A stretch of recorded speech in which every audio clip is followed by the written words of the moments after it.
Welcome. In front of me is a CUBOT Power, and today I will show you how to wipe cache on the device. So to get started, we'll need to power off the device, hold power key, and then select power off.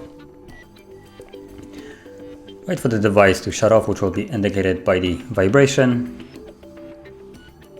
And once it's off, we will hold power key and volume up.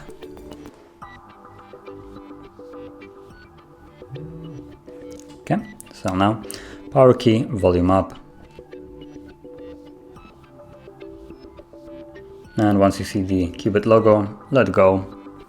If you hold it for a little bit too long, the device will just kind of restart again.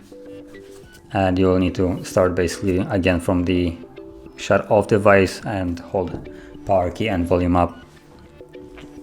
Okay, so from here, we'll use volume keys to navigate, like so, and power key to confirm.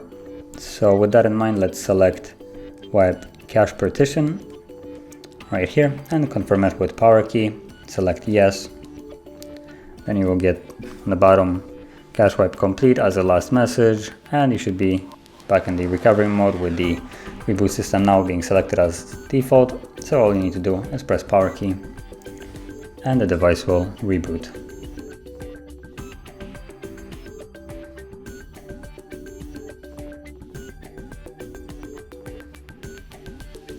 Okay, and we're now back in the Android.